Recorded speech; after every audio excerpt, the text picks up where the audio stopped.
and of course through New Orleans. We still see cases occurring in the Boston area and in Chicago, but their rate of increase seems to be stabilizing.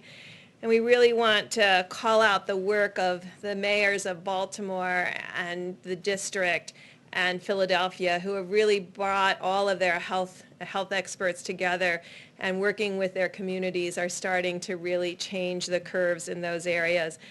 What we're seeing is we're united in social distancing, and that's been very encouraging to all of us, and it should be encouraging to the healthcare providers that are on the front line, many of which are serving our Americans with such dignity and respect and ensuring that everybody gets optimal care. And as the President noted, our mortality in the United States is significantly less than many of the other countries when you correct them for our population. And that is really solely the work of our frontline healthcare providers. And so working with, you can really, hopefully you get the theme today that we are incredibly proud of our public health leaders at the city level, at the state level, at the federal level, who are working together to really change the course of this pandemic, working with their citizens and their communities to make these changes. And the American public, who have really taken all of this to heart and stayed home. I know last week we really asked a lot of people in the Washington and Baltimore area to consolidate, not go out frequently to grocery stores or pharmacies. You can really see that that's having a huge impact. So it's really about the encouraging signs that we see, but as encouraging as they are, we have not reached the peak. And so every day we need to continue to do what we did yesterday and the week before and the week before that, because that's what in the end is going to take us up across the peak and down the other side. We continue to really applaud the work of California and Washington State and Oregon. We're learning from all three of those states, from their public health officials, about how they were able to keep the virus from ever becoming logarithmic. And I think that's an important lesson for all of us on how they did that, what the timing was in case we ever have to face this issue in the future. Thank you, Mr. President. Thank you very much, Deborah. Tony, please. Thank you very much, Mr. President. So again, just keeping on the theme that Dr. Birx had mentioned, this is the end of the week, that famous week that we spoke about last weekend, in which what actually was predicted to happen, happened. We're starting to see the leveling off and the coming down that Dr. Birx had mentioned. But it's important to remember that this is not the time to feel that since we have made such important advance in the sense of success of the mitigation, that we need to be pulling back at all. I was actually hearkened by the fact that we've been talking about the New York, New Jersey, New Orleans, and other areas where they have really big spikes. But there's other parts of the country, in the middle parts of the country, where they're concerned to make sure they don't get those spikes. And I really want to salute the governors of states throughout the entire United States, but particularly in the central part of the country, because the governors obviously see us in these press conferences, and I've had calls over the last several days from several of the governors, from Nebraska, Iowa, South Dakota, Utah. Just about an hour and a half ago, I spoke with the governors of Arkansas and Wyoming, who are really committed to make sure that they don't get into the situation where they're going to have spikes in their state. And they're doing the kinds of things that they don't get recognized because people don't talk about them much. But we have a big country. We have 50 states, and it's not only the big cities. So if we're going to pull out of this, we're going to pull out of it in the big cities, and we're going to pull out of it in those areas that aren't as densely populated. And I just want to give a shout out to them. They're doing an extraordinary job. I was really pleasant. I wouldn't say surprised, because I expect it of this country, but to hear what they're doing and the commitment that they're putting into making sure that we don't have the kinds of situations that we've experienced, unfortunately, in other areas. This is very important. I just want to close by one other thing, something I mentioned yesterday and the day before, that there are a lot of candidate interventions that are going into clinical trials. For those of you who are interested in it, I recommend you go to clinicaltrials.gov, and you'll see the design of a clinical trial, and you see that many of them are the randomized controlled trials that are the really gold standard of how you find out whether something really is safe and effective. And as the weeks and months, and it'll probably be months, sometime in the summer, we'll start to see which are working, which are not, and to focus on those that are we developing and will working. I'll be happy to answer questions later. Thank you.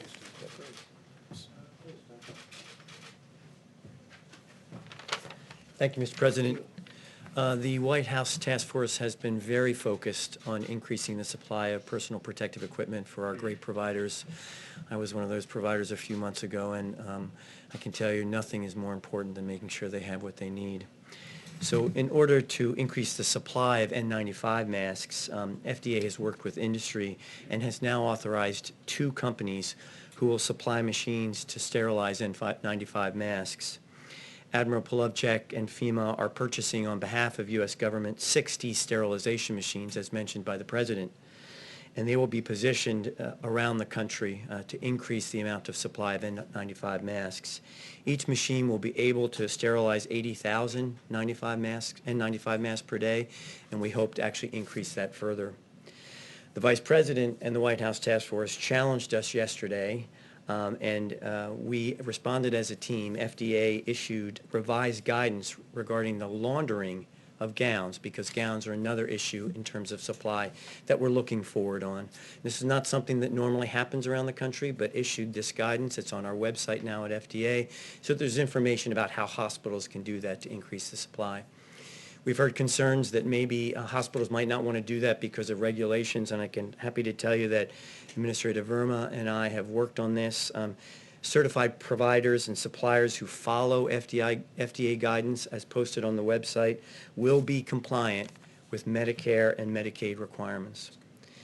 And then finally, last week, FDA provided guidance to manufacturers on manufacturing specifications for cloth gowns. This is another attempt to increase the number of gowns. Typically, it's plastic or other types of materials. And this guidance, if followed, can be used by manufacturers to actually make these gowns, and no further regulatory red tape will be necessary. They can go into circulation. Thank you. Thank you. Thank you, Mr. President. Good afternoon, everyone. I started off the week talking about the challenges that lie ahead, and I want to finish the week just by reiterating what you've heard. Mitigation works. It definitively and quantitatively is working, and I want to say thank you to America for your efforts to help flatten the curve and to save lives.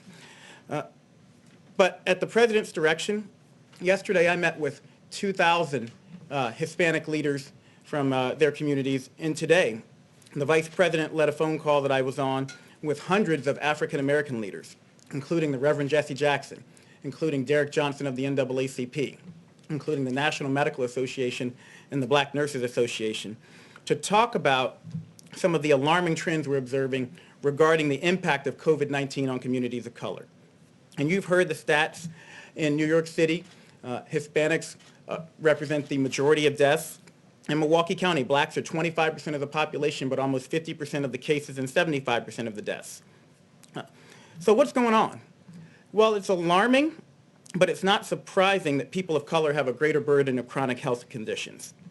African Americans and Native Americans, develop high blood pressure at much younger ages. It's less likely to be under control and does greater harm to their organs. Puerto Ricans have higher rates of asthma, and black boys are 3 times as likely to die of asthma as their white counterparts. As a matter of fact, I've been carrying around an inhaler in my pocket for 40 years out of fear of having a fatal asthma attack. And I hope that showing you this inhaler shows little kids with asthma all across the country that they can grow up to be Surgeon General one day. But I more immediately share it so that everyone knows it doesn't matter if you look fit. If you look young, you are still at risk for getting and spreading and dying from coronavirus. The chronic burden of medical ills is likely to make people of color, especially, less resilient to the ravages of COVID-19, and is possibly, in fact, likely that the burden of social ills is also contributing. Social distancing and teleworking, we know, are critical, and you've heard Dr. Birx and Dr. Fauci talk about how they prevent the spread of coronavirus, yet only 1 in 5 African Americans and 1 in 6 Hispanics has a job that lets them work from home. People of color are more likely to live in densely packed areas and in multi-generational housing situations, which create higher risk for spread of a highly contagious disease like COVID-19. We tell people to wash their hands, but a study showed 30% of the homes on Navajo Nation don't have running water. So how are they going to do that? In summary, people of color experience both more likely exposure to COVID-19, and increased complications from it. But let me be crystal clear. We do not think people of color are biologically or genetically predisposed to get COVID-19. There is nothing inherently wrong with you, but they are socially predisposed to coronavirus exposure and to have a higher incidence of the very diseases that put you at risk for severe complications of coronavirus. But as the Vice President shared on the call this morning, this history, and I want you to hear me say this, it does not have to be our nation's future. We're taking steps now in the midst of the COVID-19 pandemic to reach, protect, and strengthen all communities impacted by this disease, and especially our communities of color. More details will be forthcoming, but we are actively working, as the Vice President and the CDC Director laid out today, data collection, targeted outreach to communities of color, and increasing financial, employment, education, housing, social, and health supports so that everybody has an equal chance to be healthy. And I want to close by saying that while your state and local health departments and those of us in public service are working day and night to help stop the spread of COVID-19 and to protect you regardless of your color, your creed, or your geography, I need you to know you are not helpless. And it's even more important that in communities of color, we adhere to the task force guidelines to slow the spread. Stay at home if possible. If you must go out, maintain 6 feet of distance between you and everyone else, and wear a mask if you're going to be within 6 feet of others. Wash your hands more often than you ever dreamed possible. Avoid alcohol, tobacco, and drugs. And call your friends and family. Check in on your mother. She wants to hear from you right now. And speaking of mothers, we need you to do this, if not for yourself, then for your abuela. Do it for your granddaddy.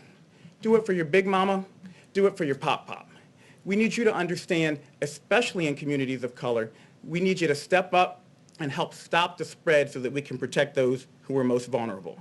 This epidemic is a tragedy, but it will be all the more tragic if we fail to recognize and address the disproportionate impact of COVID-19 and an array of other diseases and risk factors on communities of color.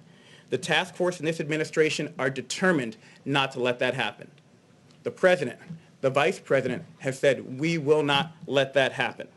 We can't fix these issues overnight, but I promise you we will work with your communities to quickly and meaningfully move the needle in the right direction. Nothing less than the fate of our families and friends. My family and friends depends on it. Thank you very much, Richard. Thank you. Mike, please. Thank you, Mr. President. Today, the White House Coronavirus Task Force met and heard from the President the gratitude that he and I know all the American people feel for all the dedicated workers at FEMA, HHS, U.S. Public Health Service, FDA, and all those that are literally working on your behalf around the clock to partner with states, to partner with local health officials. And Mr. President, allow me to add my thanks and admiration to all of the entire team here at the federal level. On this Good Friday, we remember those who've lost their lives to the coronavirus. We remember their families, our dedicated healthcare workers, and our first responders. And we do well on this special day for Christians across this country to remember them in our prayers. But as you just heard from Dr. Birx and from the experts, it's also a good day to remember that Good Friday is always followed by Easter Sunday. And there is hope. There is hope in this moment that thanks to what the American people are doing every day, adhering to the President's coronavirus guidelines for America, thanks to the fact that Americans are listening to state and local leaders and putting the health of their family members and neighbors first, we're getting there, America. We're making progress. But it's imperative that we all continue to implement all of the guidance in the 30 days to slow the spread. As the Surgeon General just attested, at the President's direction, we engaged more than 400 leaders in the African American community today. And allow me to express my appreciation for their leadership and their efforts in communicating to African Americans and other minority populations some of the unique challenges that those communities face in the midst of this epidemic. And the CDC, as the Surgeon General said, is working on not only studying the issue, but very rapidly issuing new guidance. And we'll be communicating that new guidance to all of those great leaders. On the subject of testing and supplies, the President gave a great amount of detail. More than 2.1 million tests have been performed, and we continue to work very, very closely with FDA and suppliers around the country to expand the ability of testing. And you just heard Dr. Hahn reflect on the fact that very soon we will have an antibody test that Americans will be able to take to determine whether they ever had the coronavirus. I spoke today to the governor of Colorado, Jared Polis. We've been in contact with Senator Cory Gardner about an outbreak at a particular meatpacking facility in the Colorado area. And at this time, our team is working with the governor and working with the senator to ensure that we flow testing resources. At this point, there are some 14 people hospitalized, maybe 200 to 300 of the workforce have been impacted, and we spoke about providing those resources this weekend. I want to encourage people in Colorado that we will work to support that effort, but I also want to emphasize that all the people that are working in food supply, from farmers to meat packers to distributors to truckers to grocers, continue to have our gratitude, as President Trump said just a few moments ago. On supplies, more than $5 billion have been obligated to the states. 29,600 National Guard have been activated.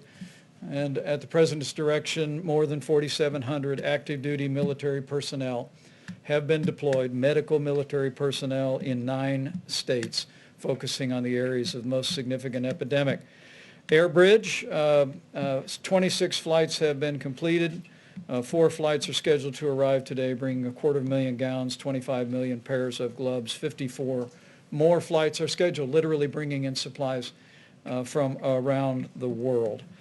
Finally, let me say, as we go into this very special weekend, into Easter services, I know I speak on behalf of the President when I say how grateful we are to all of the churches that have been there, and their ministries have been working under great difficulty to continue to provide for the needs of your members. There have been food drives, there have been phone calls, and ministry has continued, and we are grateful for the role on this Holy Week that our churches, our synagogues, and all of our houses of worship have played. On their behalf, allow me to remind you that even if you're not in the pew this Easter Sunday, if you are able, it's still a good idea to give, because those ministries continue to go forward, and we encourage you. We encourage you to continue to support them. We also want to say very respectfully to all the church communities around this country and all the places of worship to continue to heed the guidelines issued in the President's coronavirus guidelines for America. We know it's difficult in this time of year, particularly, Mr. President, to avoid gatherings of more than 10, but we're grateful that so many churches, synagogues, and places of worship have done just that, and we urge you to continue to do it. And to my Christian brothers and sisters across the country, let me encourage you with the words. We should all remember that Jesus said, wherever 2 or more are gathered, there he is also. And so you can worship, you can celebrate Easter, and know that you'll be blessed in so doing, and you'll be serving the nation. Thank you, Mr. President. Great job, thank you. Okay, it's Good Friday, let's be nice. Okay, let's be real nice. Yeah, please, go ahead. Thanks, Mr. President. Can you clarify a little bit what the U.S. offered to Mexico in order to agree to that oil deal? And then also go into detail about what you spoke about on oil with President Putin this morning. So all of the OPEC nations met, and others, and they're all agreeing to cut back because there's a tremendous glut. We're filling up our strategic reserves. We don't even have room to store it. In fact, they're using ships to store oil. There's never been anything like this. It was being overproduced to start off with, and then you had the virus, and that took off 40% right there. So we have, there's a glut of oil like nobody's ever seen before. It's good in many ways, and depending on where you are, who you are, it's bad. We have a tremendous energy business with hundreds of thousands of jobs. We're doing great. Number 1 in the world. So they all got together, and they said, we're going to cut it because we have to get rid of this tremendous supply. Now, the good news is gasoline prices, I'm seeing 90 cents, 85 cents. in different parts of the country, a gallon. Nobody's ever seen that. I guess you have to go back to the 1950s where they had the big, large dollar bills. Remember? You don't remember. You're too young. But the fact that you have to go back a long ways to see it. So there's some good. The airlines are trying to come back. Having low fuel costs is good for them, and other reasons. Steel manufacturing, but a lot of the steel goes to building what we do for the oil and engineering firms. So, you know, that's a double-edged sword. But we want to keep our energy. We want to remain independent. We will remain independent, I think, regardless. But we want to get rid of this tremendous overflow. There's no place to even store it. So the OPEC nations met. They've been meeting. And, you know, I've hated OPEC over the years, absolutely hated them. But obviously it broke down. And we potentially have years' worth of supply, a long time before it ever can catch up, even if they do reduce it. And they agreed, but Mexico didn't agree. It was one of the few countries that didn't agree. This is OPEC plus. These are OPEC plus countries outside, you understand? Yes. And Mexico didn't agree. And I understand the president very well. He has a level when he came in, and he wanted to keep it at that level. Oil is important for Mexico. The problem is, and I explained it very strongly, you know, you're going to be selling it for $5 or $10 a barrel, so in the end it's bad. But he did have some political difficulty with it, frankly, and I understand that too. And it's a small amount for us. It's a large amount for Mexico, but it's a very small amount for the United States, being the biggest producer. So I agreed to pick up some of the slack. So he was going to reduce it by 100,000 barrels, reduce his output by 100,000 barrels. And I was going to pick up the slack, and they would make it up to us at a later date. They would make up what we're doing at a later date. It could be in a different form. And I don't know whether or not that's going to be, for Mexico it was acceptable. I don't know whether or not that's going to be acceptable to the other oil-producing nations. We'll find out. But it's something that would certainly be acceptable to me to get it over the back. So Mexico is going to reduce by 100,000 barrels. And that would mean that they're 250 to 300 barrels short. We'd make up the difference. They would reimburse us at a later date. Okay? You mean make up the difference by cutting U.S. production? By cutting some U.S. production. Now, the U.S. production's already been cut because we're a market-driven economy, and oil is very market-driven. They've been cutting oil all over the place. We're cutting it back. And what does it mean, really? It means we have it in the ground, we can use it. Now, we have a lot of ground with a lot of oil in it. I think we're number one in that, too. We're probably number one, especially with ANWR. As you know, I got ANWR approved in Alaska. That's one of the biggest finds anywhere in the world. So when you add it all up, I think we're probably number one, even in what we have under. We're very lucky. We grew up in a land that was rich in a lot of ways, but it's also rich because it has a lot of oil underneath, oil and gas. And as you know, natural gas, LNG, is all over the country now at a very low price. And our carbon, our atmosphere, the level of environmental cleanliness is at its all-time best right now, all-time best, because we are using a lot of natural gas. But we have many forms of energy, including some of the newer forms that people want to see us go to. We have a lot of different forms of energy. We're number one in the world. We want to keep it that way. So we're helping Mexico out. We will be reimbursed in a form sometime in the future. Mr. President, I want to ask you about the new federal projections in a moment, but first, today you tweeted the invisible enemy will soon be in full retreat. Given it's invisible, without widespread testing, how would you know? Well, I think that we're going to have it in retreat. Will it be today? No. Tomorrow? No. But it will be at a certain point in the not-too-distant future. It will be gone. And how do you do that without the widespread testing, specifically my question? Oh, we'll know, because people aren't going to go to the hospital. People aren't going to get sick. You're going to know that without. But we're going to do very substantial testing. We're doing more testing right now than any other country in the world by far. And if you'd like to have that question answered, I'll have the professional answer it. Deborah, perhaps you could come up. We are doing tremendous testing, but you'll know. You're going to know before anybody, because you're going to see nobody's getting sick anymore. It will be gone, and it won't be that much longer. Go ahead. I'll ask you about the projections after. Thanks, Mr. President. Sure. Thank you, Mr. President. So the testing, I want to reemphasize about what kind of testing we're talking about. This is RNA diagnostic testing. That is the platform that was built to respond to this epidemic. It is the same platform that we utilize for HIV viral loads. And so many HIV clients have also given up their space on the machines to have these tests run for all of Americans. This assay is complicated.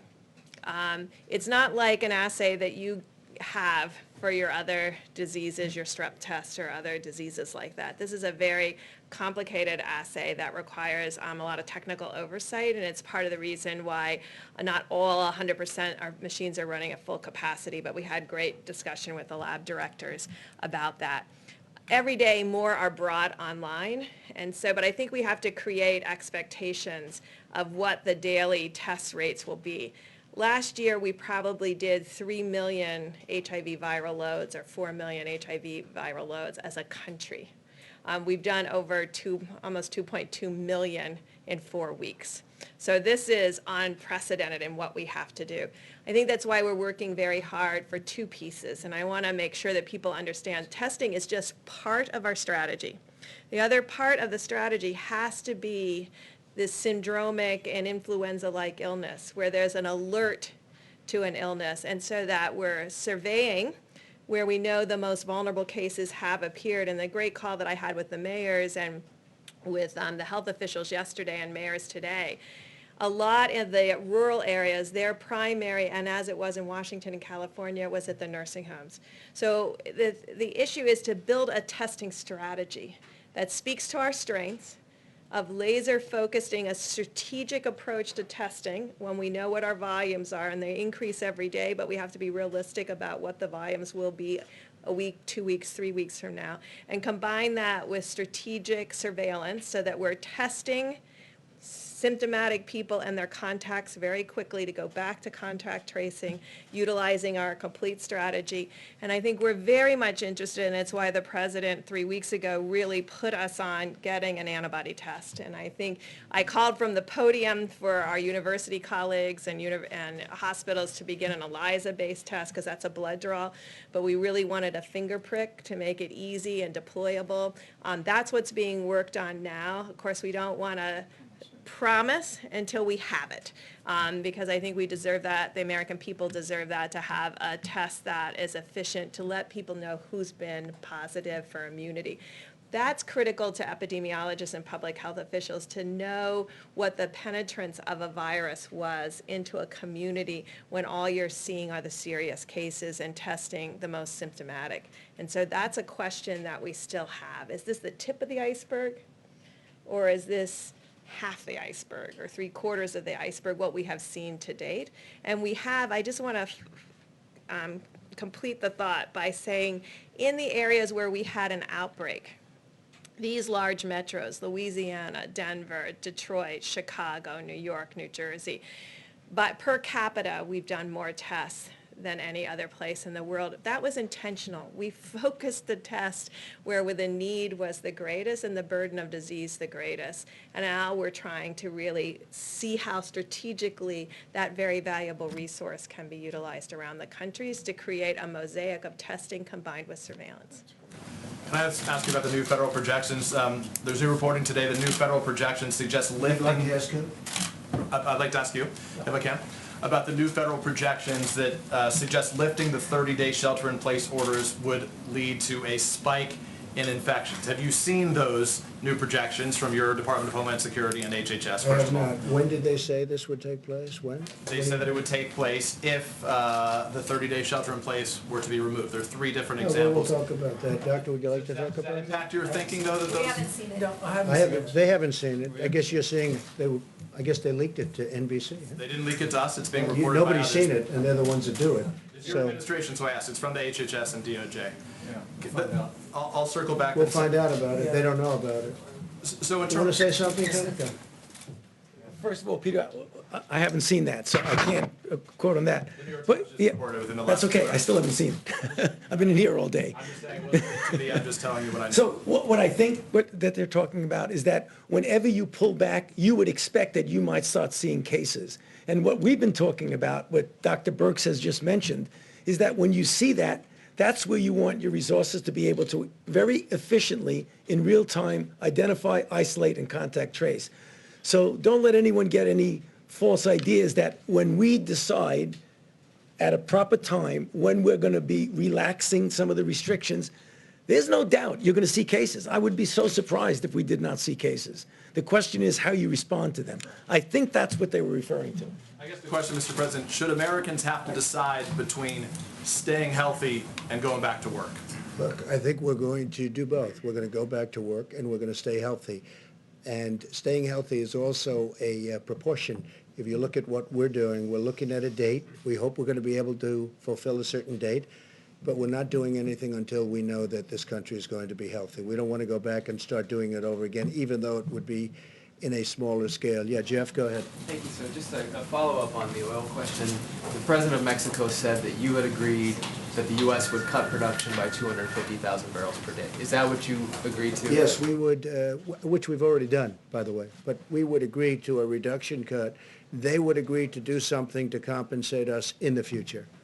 Okay. Did you make any assurances to Saudi Arabia that you, the United States, would not bail out oil drillers here? We didn't discuss that with Saudi Arabia. We just discussed the numbers, and we discussed who's opposed and who's not, and pretty much everybody is in favor of it because they're getting clobbered. They're all getting clobbered. All of those countries are having problems. If you look at Saudi Arabia, that's their source of income, primary source of income by far. So they want to do it. Russia wants to do it. The OPEC nations want to do it. They all want to do it. So we'll see what happens. There's a difference between wanting to do it and doing it. Yeah, go ahead. OAN in the back. Thank you, Mr. President. This is a national security question back to Venezuela and China. Venezuela, this morning. go ahead. Your administration has placed a $15 million bounty on Venezuela's Nicolas Maduro.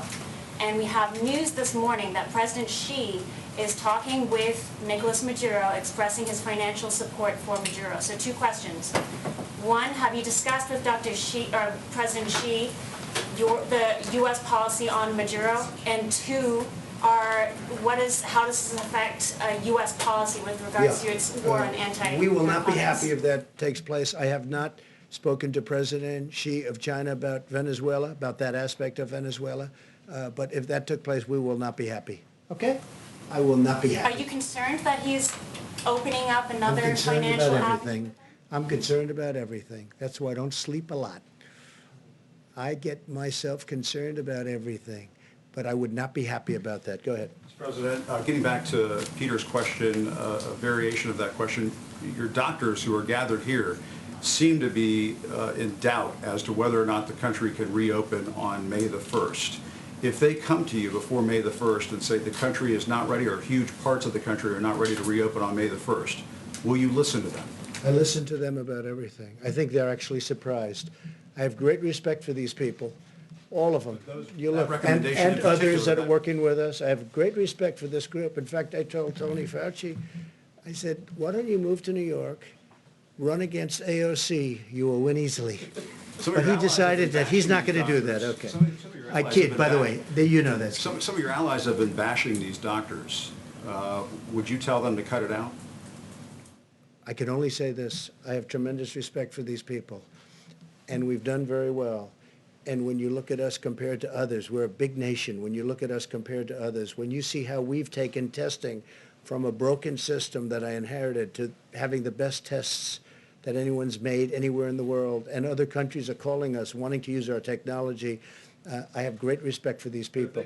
I'm never saying bad about these people. If they come back to you, sir, and say, before May the 1st, we can't open on May the 1st, do you listen? I will certainly listen. I will certainly listen. You take that There are two advice. sides. Remember, I understand the other side of the argument very well, because I look at both sides of an argument. I will listen to them very carefully, though. Please, go ahead. Thank you, Mr. President. You may have seen this, but J.P. Morgan came out with a forecast about GDP growth in the second quarter. They're saying a 40% decline in the second quarter of this year. Do your economic advisors share that view? I think my economic advisors are interested in the third quarter and really the fourth quarter. And I think we have a chance to do record fourth quarter numbers because there's a tremendous pent-up demand. And you see it this week. I mean, what reason would there be other than faith in us and in this country, faith in this group and me and our vice president and everybody, governors perhaps, you can add them into it also. What reason would there be for, in a shortened week, 4 days instead of 5, to have the biggest stock market gain in over 50 years? So I think that, to me, there's a sign. Hey, look, with all we've been down, I mean, we've never been hit. I don't know, has this country ever been hit like this? Probably not. 1917, but that was different, and it was a different time, and frankly, Europe took the brunt of it. We didn't, but it was a terrible time also, but probably never been hit like this, right? Somebody was saying, in fact, I was speaking with Governor Cuomo about it, because we were in New York City, a place we love, New York State, with the World Trade Center, and that was approximately 3,000 people. Well, we've doubled that in this same area. We've doubled that, more than double it, substantially more, and it's obviously going. We had our highest number yesterday and the day before. Okay, with all of this news, what would lead you to believe that we're going to have the best stock market week, shortened week, in 50 years? Almost broke the all-time record. You know what that is? That's a pent-up demand. Now, that's my opinion. The other thing is we're doing tremendous stimulus plans, and despite what you're reading, there's back and forth, but we are getting along with the Democrats. They want to see something happen. We have to help our workers. We have to help our small businesses. We have to help our restaurants. I think deductibility will be great for entertainment, restaurants, all of that. Look, I think with the stimulus, with the people, with what we've got going, with all of the things, we're going to be meeting with the airlines over the weekend. We have a great plan for the airlines. We've got to keep the airlines going. It's never been a great business, but it's a very vital business for the country. We're going to be meeting with Boeing. We're going to be meeting with a lot of companies that are great companies and were great companies a short while ago. I mean, we can't let anything happen to Boeing. It's, got so much potential. You talk about potential. Can anything have more potential than that? So we have a lot of very exciting things taking place. We have tremendous plans. We have tremendous stimulus. And I think we have a chance to do really well. So this quarter isn't the quarter I'm looking at.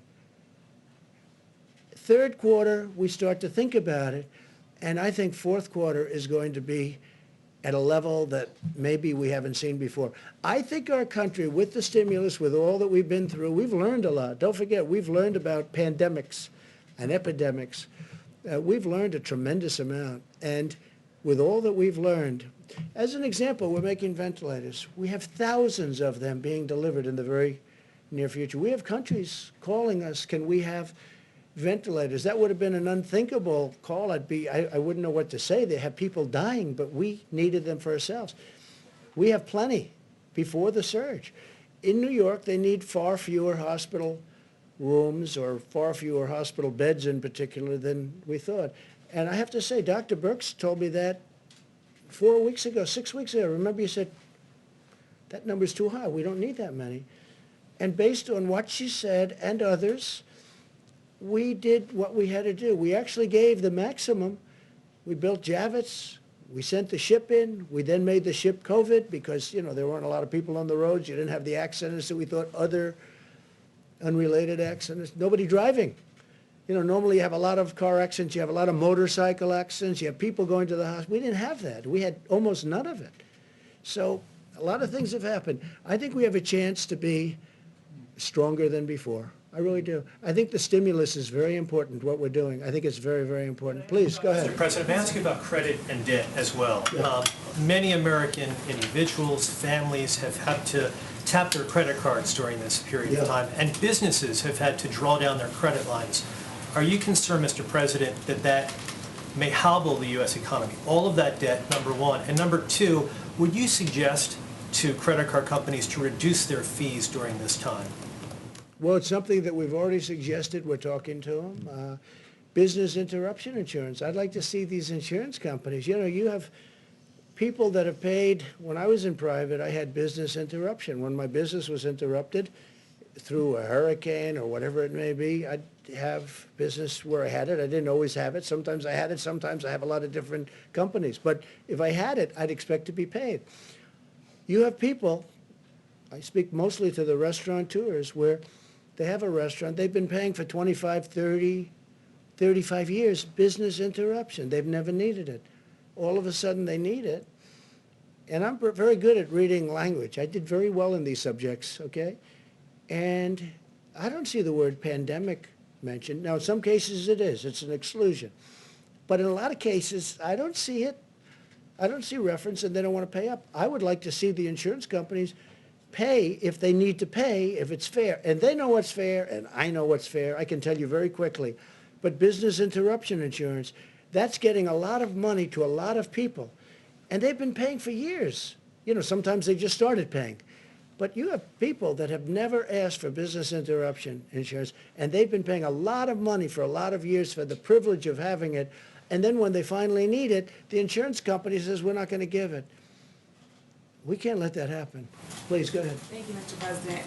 On March 6th, you said anyone who wants tests can get a test. Now you're saying that you would be open to reopening the government without having a national testing system. How do you square those two statements, given that there's still issues with testing going forward? And how can you tell people Well, there's not that they're a lot not of going to have issues their with lives testing. put at Yeah, risk? I got it. There's not a lot, and it's a good question. There's not a lot of issues with testing. Certain sections of if we go to Iowa, we go to Nebraska, and interestingly, Idaho is very interesting because they had a few breakouts, small breakouts, but they're very, very capable states, and they're big distances, a lot of land, a lot of opening. You don't need testing there. You know, where you have a state with a small number of cases, some states with almost none. West Virginia hung in for a long time, as you know, with none for a long time. So when you have that, you don't need testing. You don't have to test every person in the state of Iowa, as an example. You don't have to test every single person to say, let's open up and let's get the tractors moving and let's get the corn and let's open up all of the different things they do in that great state. You don't need that. And with that being said, if there's a little hot corner someplace, we'll be testing. But I think Deborah speaks to this very well. The same thing in New York. That's what we talked to Governor Cuomo about this morning. We have the Abbott test, which is very quick and very easy, goes very fast. Then we have a lesser test that we talked about where we can talk about a larger area. But you're going to know. So we're going to do testing, but you don't need to test 325 to 350 million people because, number one, it's unnecessary. Vast numbers, vast areas of our country don't need this. I think you agree with me on that. You just don't need it. Now, we have certain hot spots. So Louisiana's a hot spot, New York's a hot spot, Detroit's a hot spot. And then you have certain areas in certain hot spots that you have to even go more so. And we're doing all of that. Remember this, we've done more testing than any country in the world. And we have the best test. And we developed this over a very short period of time. Please. Can I ask you also about the African-American disparities? Yes, I have sure. a question for you and a question for the Surgeon General. Sure. For you, Mr. President, we know that these health disparities have existed for a long time among African-Americans, Latinos, and other people of color. Why did the administration possibly have a plan directed at those communities to prevent high death rates, knowing that the health disparities were there? Well, we do have a plan, and one of the things I'm most proud about is what I've been able to do for the African-American community. The lowest job numbers in the history of our country. This was For the virus, excuse me, of yeah, course. just before the virus came. Well, I'm just saying, because, you know, this has been here for 3 weeks, right? So just before, African-American community had the lowest unemployment, the best employment numbers. More African-American people and communities have been thriving. If you look at our opportunity zones and what we did, Tim Scott, who's fantastic, a fantastic senator, came to me, opportunity zones, more jobs for African Americans than ever before, better health care than they've ever had before. All of these things. The Surgeon General spoke to it, and he spoke to it, I thought, really brilliantly. I found it very interesting what he said, and I'd love you to come up and answer the second part of a question, because I think you would do it a much better job than I would. Please. Thank you, Mr. Surgeon you. General. Thank you very much. Thank you. I have a quick question for you. You said that African Americans and Latinos should avoid alcohol, drugs, and tobacco. You also said do it for your abuela, do it for Big Mama, and Pop Pop. There are some people I said already Granddaddy too. and there are some people online that are already offended by that language and the idea that you're saying behaviors might be leading to these high death rates. Could you talk about whether or not could you, I guess, have a response for people who might be offended by the language that you used? Well, I use that language because that's the language. I've been meeting with the NAACP, with the National Medical Association, with others. I actually talked with Derek Johnson multiple times this week, the head of the NAACP, and we need targeted outreach to the African American community, and I use the language that is used in my family. I have a Puerto Rican brother-in-law.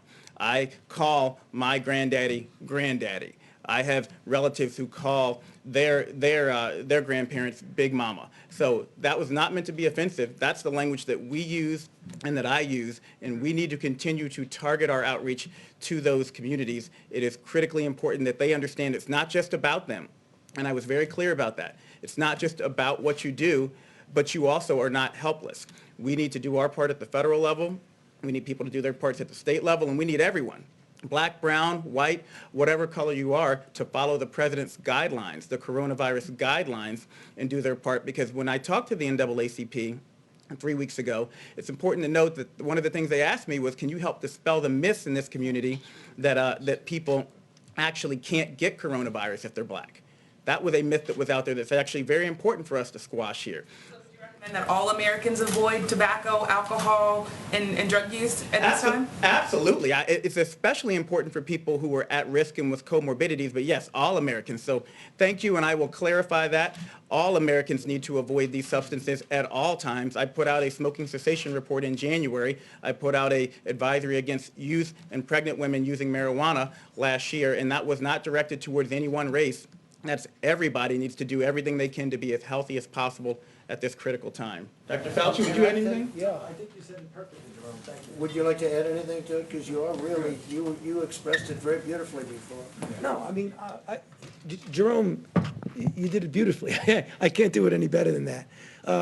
And I know Jerome personally, and I can just testify that he made not even a hint of being offensive at all with that comment. I thought that was appropriate. Thanks.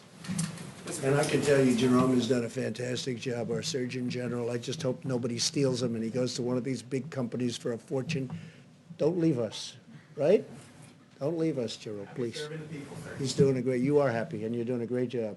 And everybody tells me that too, so we appreciate it. Please. Thank you. So Google and Apple have announced that they are jointly enabling contact tracing on their mobile phone operating systems. And I was wondering if this is something that you would consider, or maybe the doctors Well, would that's consider. individual freedoms problems and a lot of other things. Is it something, we're going to look at it certainly, and we know they've done that, and it's it's very new technology. It's very interesting, but a lot of people worry about it in terms of a person's freedom. We're going to take a look at that, a very strong look at it. We'll let you know pretty soon. And I have another Brand question. new, yes, please. So can you explain why it is appropriate in the middle of a pandemic to be talking about cutting or eliminating funding for the World Health Organization? Well, we're going to talk about the WHO next week in great detail. I didn't want to do it today, Good Friday. I didn't want to do it before Easter. I also didn't want to do it before we have all the facts. But over the years, many years, we've been paying them from $300 to $500 and even more $1 million a year. China's been paying them less than 40 over the years. So we're paying them more than 10 times more than China. And they are very, very China-centric, as I said during the week, China-centric. China always seems to get the better of the argument, and I don't like that. I really don't like that. I don't think that's appropriate. I don't think it's fair to the American people. And, you know, I tell that to President Xi. I tell that to Dr. Tedros. I spoke to him one time. I think he's a very nice man. I liked him. But we're going to be talking about that next week in great detail. We're looking at it very, very closely. We want to make sure money is properly spent. But again, why is the United States paying $500 million a year? It's a lot. And why is, okay, that's a lot. And why is China paying this year, $42 million, but generally under 40, so it's in the 30s. So we're at 500, 452, 400, 401, different amounts, different years. And they're at 40, 38, 36, 35, 32, 31. No, but you have to ask yourself that question. And then the answer always turns out to be in China's favor. Well, I have the same thing with the world trade. Isn't it interesting?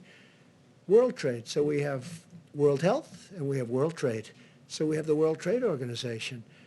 And until I came along, we were losing cases, so many cases, it was ridiculous. We were always losing these cases, I mean, almost every case. And now we're winning cases. We just won $7 billion because they know I'm not going to put up with it.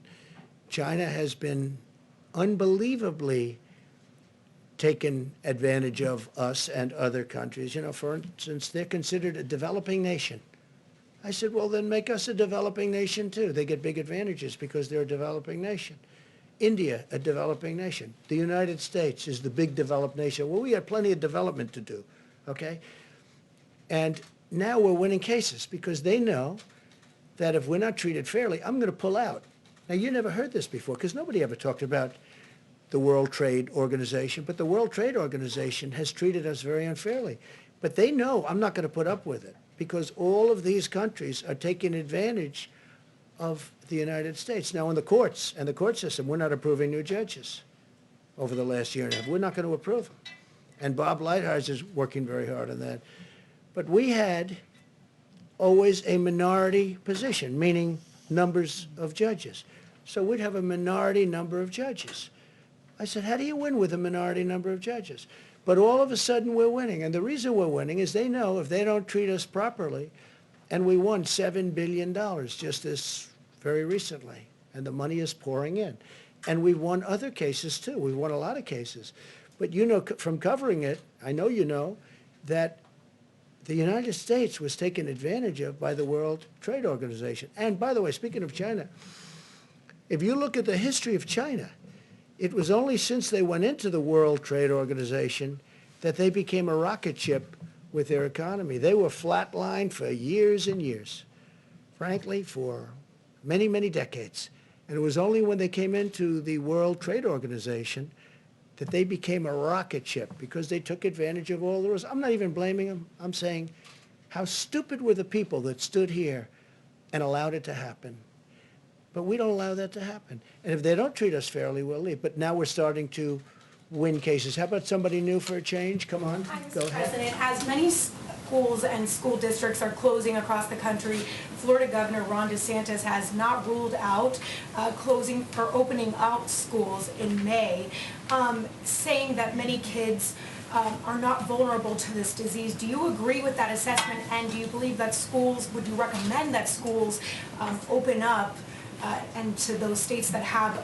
Well, I have a lot of confidence in Ron DeSantis, a lot of faith in Ron DeSantis to make the right decision. He's doing a great job as governor. Ron DeSantis, I had read where he's thinking about opening up the schools earlier than the date, the end of the month. I'd have to look at the numbers. But again, you know, I like to allow governors to make decisions without overruling them, because from a constitutional standpoint, that's the way it should be done.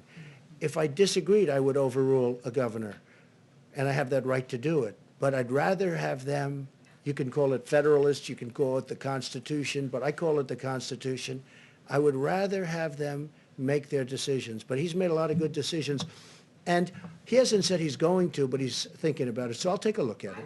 If I can ask a follow-up to one of the doctors, that if you allow children back in the schools, you know, wouldn't that pose a threat to spreading the virus even further to some of those vulnerable? Well, I think the answer is obvious, but if you want either, would you want to just talk about that, maybe?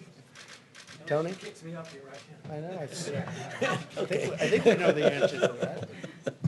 Yeah, I mean, from pure public health issues is that if you have a situation in which you don't have a real good control over an outbreak and you allow children to gather together, they likely will get infected. And if they get infected, the likelihood that they will bring the infection home. So that really is a risk. I don't know the situation at all in any detail, and I'm not specifically speaking about Florida. I'm just speaking generically about what happens when you have infections in the community and you have a congregation of people, such as in classrooms, that's a risk. Has anyone under 25 died, Dr. Fauci, in the country? Yes. The governor Yes. said that no one under 25 has died. I guess you could clarify that people under 25 can die as a result of this. Maybe in Florida they Yeah, I'm not sure. Again, In the country. okay, let's do that because I don't want to have to be answering for a particular state. Yes, people under 25 have died of coronavirus disease in the United States of America. If you reopen the country in May and there's a new outbreak or a spike in infections, are you open to the idea of shutting the country down again? Depending on the outbreak, yeah. You would be open. Depending, I mean, and that's happened, as you know, with a couple of countries. You know what I'm doing? I'm watching other countries. In many cases, they're ahead of us from the standpoint that it attacked them before us. It hit them first. And I'm watching what's happening with respect to certain other countries, some of them obvious, some of them less obvious, and what they're doing and the success that they're having. And that's going to play a large part of the role. We're also setting up a council of very, very great doctors and business people. We're going to be announcing it on Tuesday. Of some great people. The Economic task force. There's a second task force? This is beyond economic. This is really, I call it the Opening Our Country Task Force, or Opening Our Country Council, so we don't get it confused with Mike's task force, which has done so great. And we're going to have the great business leaders, great doctors. We're going to have a great group of people. We'll probably do it by teleconference because we don't really want them traveling in for their own purposes. I don't think it would look good also, but we don't want them traveling in. So we'll do teleconference. We did one the other day with the banks, and it was very successful, the teleconference itself. And we'll be announcing names on Tuesday who's on that. And that'll play a role, but ultimately I have to make that decision. And then I'll have to make a decision. Do we close a little area that's a hot spot? I do say this, Jim, I want to get it open as soon as possible. This country was meant to be open and vibrant and great, not where people are, staying in. Are you determined to do I'm May not, 1st? I would love to open it. I'm not determined anything. The facts are going to determine what I do. But we do want to get the country open, so important. So I'll have a task force, I'll have a council. It's going to be announced on Tuesday with names that you have a lot of respect for, a lot of great names, different businesses, different people. Bipartisan? Bipartisan. I didn't even ask. I mean, honestly, I think it's bipartisan. The one thing I didn't ask, are you Republican or a Democrat? Hard to believe, but I didn't ask. So it would be. And I want their views on what they think. Also, very important, different parts of the country. Because you go to the Midwest, it's different than perhaps the East Coast or the West Coast. Now, the West Coast, those numbers are really pretty amazing on the West Coast. Very interesting. So we're going to be announcing that in a very short while, probably Tuesday. Go ahead, please. Thank you, Mr. President. Government officials in Latin American and Caribbean nations, Bahamas, Cayman Islands, have been saying that U.S. authorities are blocking the shipment of PPE in certain cases, and I'm wondering if you could speak to that as well. What is they're the doing, policy? we have a tremendous force out there, naval force, and we're blocking the shipment of drugs. So maybe what they're doing is stopping ships that they want to look. We're not blocking. What we're doing is we're making sure we don't want drugs in our country, and especially with the over 160 miles of wall, it's getting very hard to get through the border. They used to drive right through the border like they owned it, and in a certain way they did. They could drive right. They had human trafficking. They had, all of a sudden they have a powerful wall up, and they're not driving through that wall. That wall is tough, and it's also loaded up with equipment, cameras and sensors and everything you can think of. On top of that, we have drones flying back and forth over it. So it's a very powerful barrier between Mexico and the United States. A lot of people, though, what they're doing now is they're trying to come in through the waterways, whether it's the Gulf or the ocean itself. And what we're doing is we're being very tough, and we're being tough because of drugs and also human trafficking. And remember, the human trafficking is mostly females. It's mostly females. It's horrible, and what we're seeing is horrible. But you have we have a human trafficking problem worldwide, the likes of which, you think of it as an ancient thing.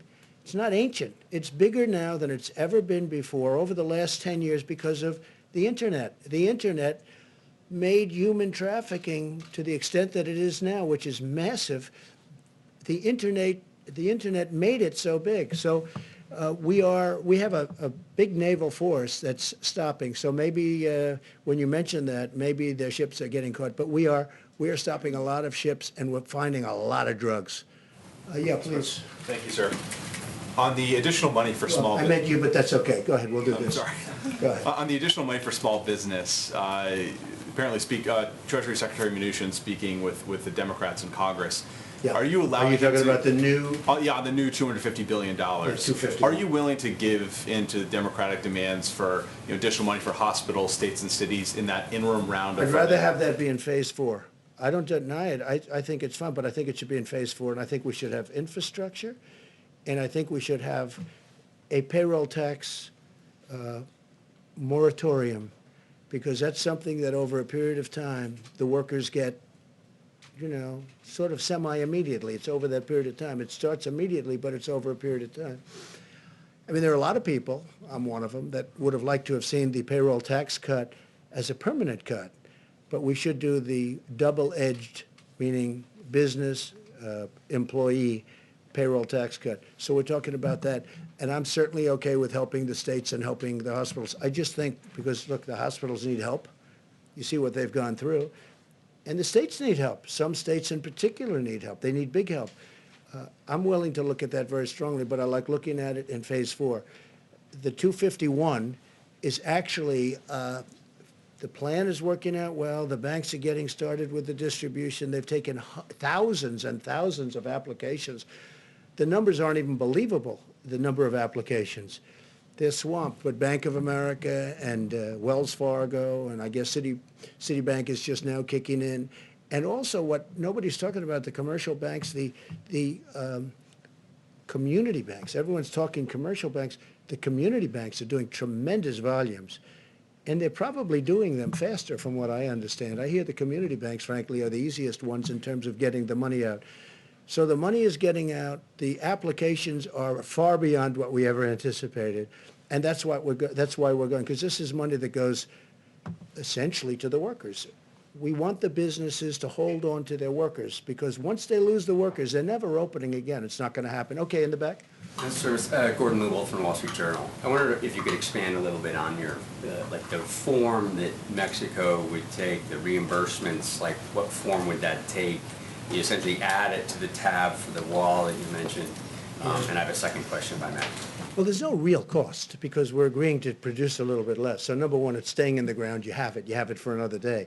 It's actually cheaper than storing it, where you take it out and you deliver it to a massive well, like the strategic reserves, our national strategic reserves, where it has to be brought there. And that's, an expensive process in itself.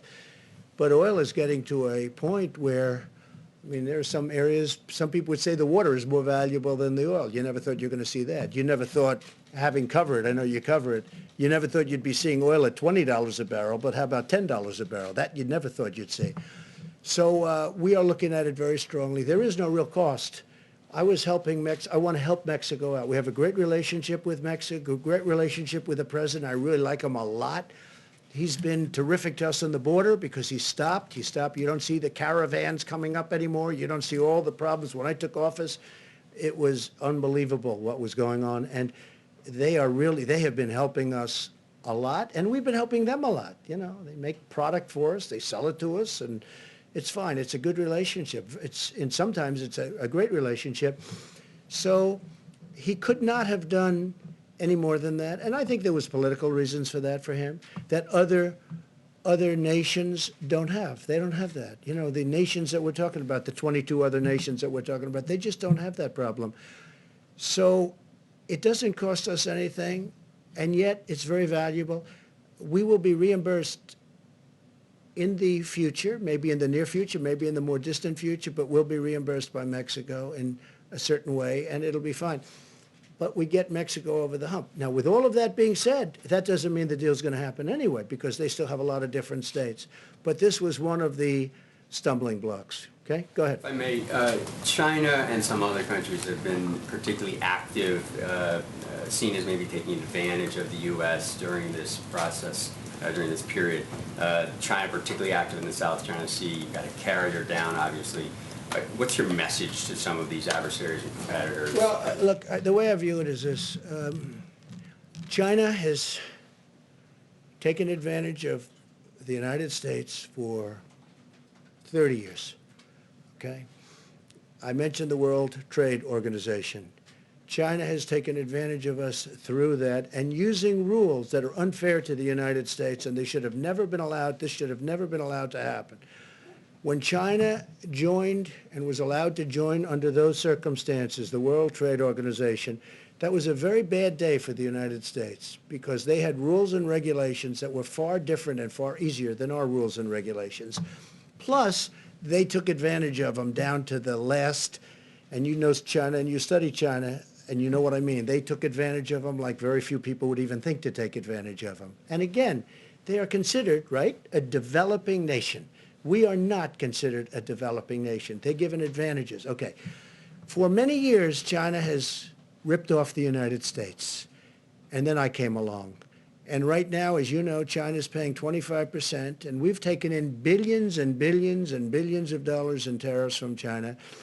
And I know a lot of the people kept saying, oh, no, we're paying. Well, we're not paying. You know, countries are different. Not every country is China. But China would devalue their currency, and they'd also pour out money. And they essentially were paying most of those tariffs, not us. And as you know, we've taken in tens of billions of dollars. They targeted our farmers. But we took in so much money that I was able to give back. One year it was 12 billion, one year it was 16 billion. I was able to give back our farmers the money that they were targeted, hurt. China bought 12 billion and bought 16 billion. 1 year 12, 1 year 16. I was able to give them back to 12 and then give them back to 16, the farmers. And they weren't targeted, and they're all in business. Now we're doing it because they got targeted in a different way. Now I'm going to be very interested to see. So we signed a deal with China, and under that deal, they're supposed to buy substantially in excess of $200 billion from us. That's not only farm product, it's manufacturing product, it's lots of different things. They're going to buy a lot. I just want to see if they live up to that deal. I know President Xi, I would say he would live up to the deal. But remember this. I never took off the tariff. It's still 25%. That's how big. 25% of $250 billion. So for the first time, and you saw also, now again, I'm going before the virus hit, because that's sort of like, that's like, let's start all over again. Okay? I can't tell you that yet, because that chapter hasn't been written yet.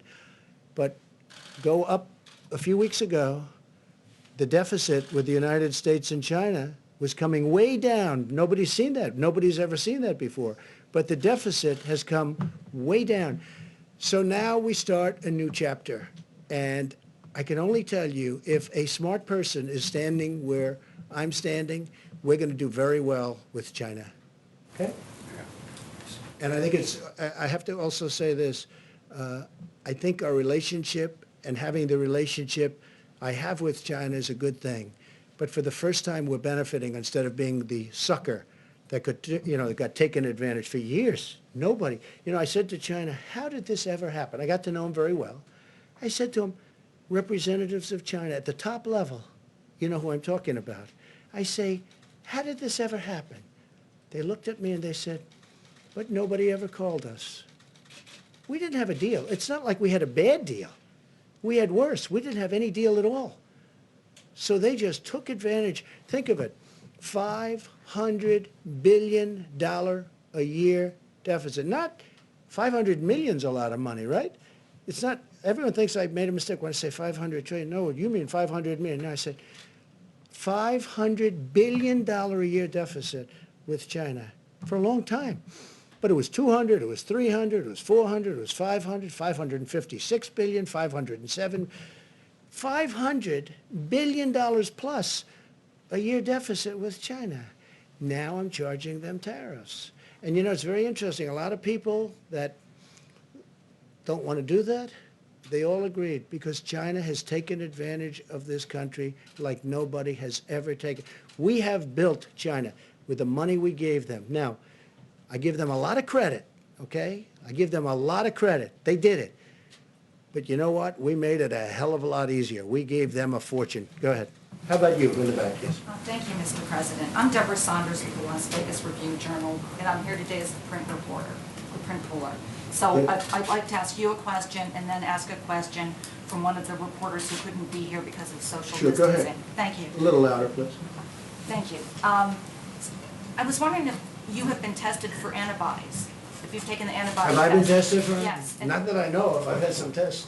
Has anybody else here They been tell me tested? no. I'll Has accept anybody it. else in the task force been tested for antibodies?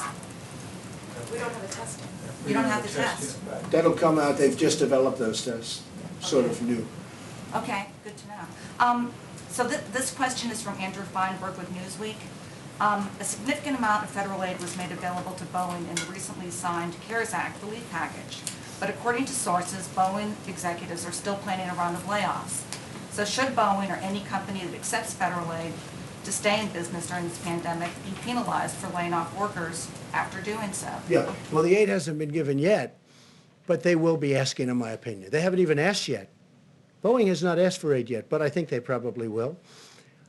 Now, at the same time, they do have to run a company. You know, this isn't a great time to sell airplanes. Let's not kid ourselves, okay? If you're a business person, Boeing makes airplanes. They had a big problem with one, but they make the greatest airplanes. They make the best airplanes in the world. They had the problem with one. They got it too complex. It becomes so complex. You have to be #1 in your class at MIT to be able to fly it. It's a mistake. Every 2 years, they want to make it more and more. I mean, they had great success with the 737, the Boeing 737. Then all of a sudden, they do the MAX, and they say, let's make it more complicated. Let's put on different engines. Let's do this. Let's do that. It was not exactly a good decision. Bad decision. Very bad, horrible decision. #1, human lives, and #2, horribles what's happened to the company. Here's a company, from a business standpoint, was like probably the greatest company in the world, in my opinion. I think it amounts to 1% of GDP. Some people say it's a half. I think it's 1.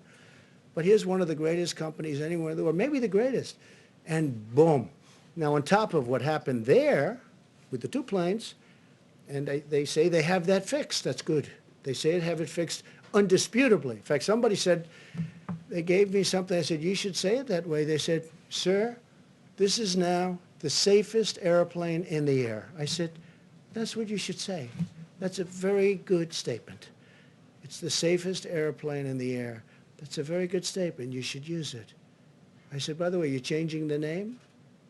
But whether you do or not, you should use that. But he said that. A Boeing person said to me, it's the safest airplane in the air. That's a great thing. But we know they're going to need help. Now, does that mean they're going to need help and they should keep people that they absolutely don't need? That business is a very cyclical business, like many businesses, frankly. So that determination hasn't made. They have not spoken to us yet. I think they will be. Maybe they won't need help. That'll be great. Look, Boeing made so much money. Who would have thought they could have made all of those planes that are parked all over the place? In many cases, I guess payments not made. But who would have thought they could do that and they're still a solvent company, okay? I mean, what a tragic thing happened in numerous ways, but also economically.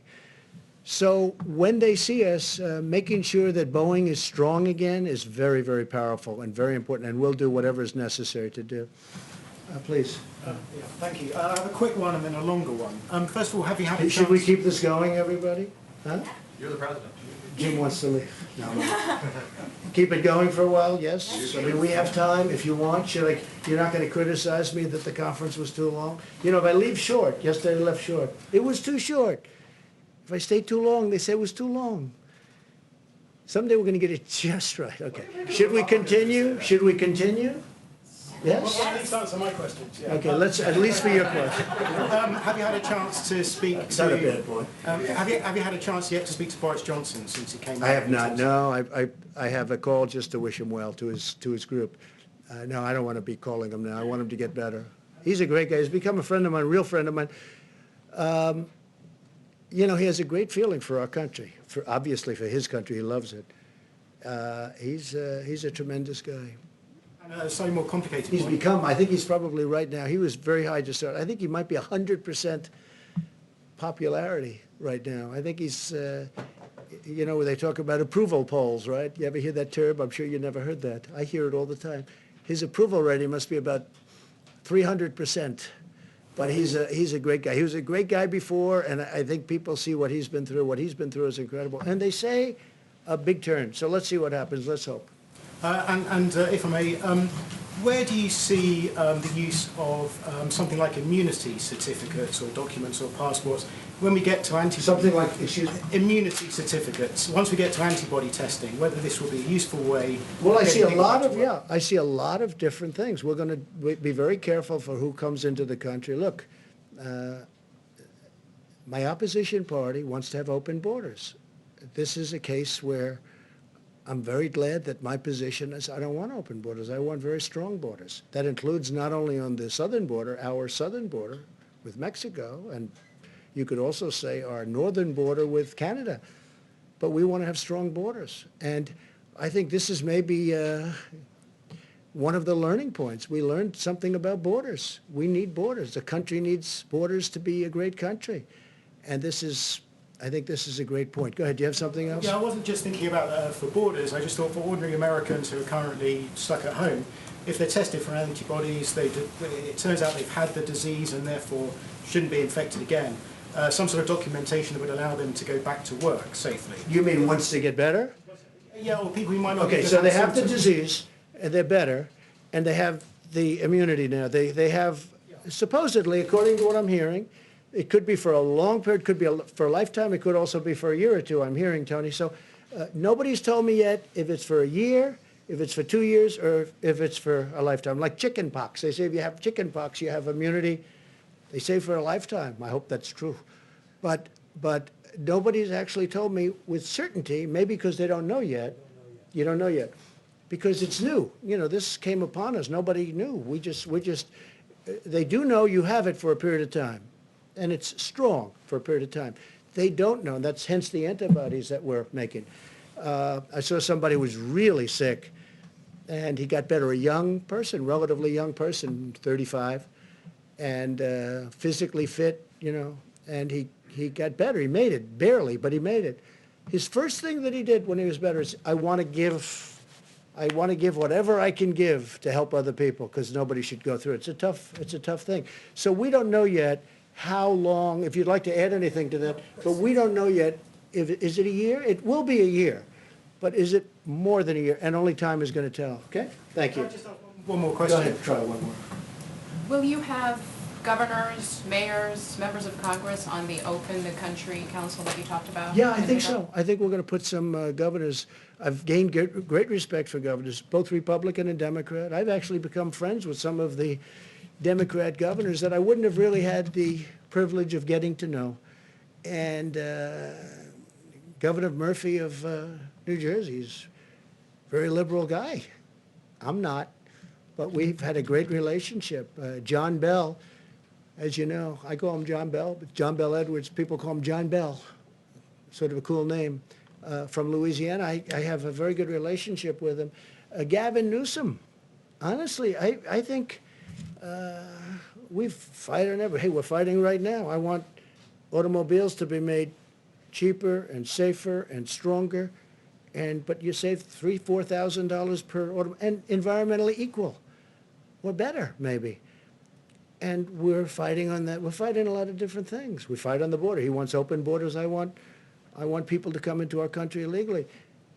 But I've gotten very friendly with Gavin Newsom. He's done a very good job here.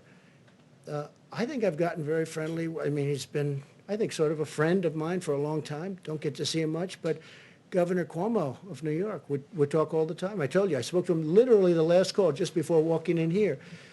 I've really developed a lot of good friendships with the governors, and including the governors, I think Mike DeWine, Republican, but I think he's done a great job in Ohio. So yeah, I want to put on both parties. I want to have some governors. I'm not going to have all of the governors, but I'd like to put some representative governors on the council. Yes, I would like to do that. Any to serve? Yes. I have. I've asked a couple of them. They've all said yes. So far, everyone said yes. I think everybody would like to be on that council. That's a very important council. Go ahead in the back. You haven't gone yet. Thank you, Mr. President. 2 questions, if I may. Do you have a message to those pastors who are still planning to have Easter services, defying the public health guidelines? Well, so you're going to have to say it louder. To those what? To those pastors who are still planning to have Easter services in person. Pastors who Oh, are the pastors. I defying didn't the- understand your word. Okay. You have a very nice voice, but it's a little bit low, and you're far back. I've had talks with the pastors, and most of the pastors agree. And it's a very complex subject, let's face it, you know, for the obvious reasons. I don't have to go into it. Most of the pastors agree that they are better off doing what they're doing, which is distancing. They feel that let's get this over with, and they want to get back to church so badly. I mean, can you imagine we have Easter Sunday, and I'm going to be watching Pastor Robert Jeffress, who's been a great guy. Did I tell you? He's been a great guy, and I'm going to be watching on a laptop. Now, a laptop is not the same as being in his church or being in another church. It's not. No matter what you say, you know, we can say, oh, isn't it wonderful? But I've done this for 3 weeks, and they've had tremendous, I let people know who it is. They've had the biggest audiences they've ever had. They have millions of people now watching, and people are really liking what they're hearing. So I'm going to be with, on Easter, Pastor, I don't even know if he knows it yet, but he will soon. I think he will in about 2 minutes. Pastor Robert Jeffress, and he's a terrific guy, a terrific man. I've gotten to know him very well.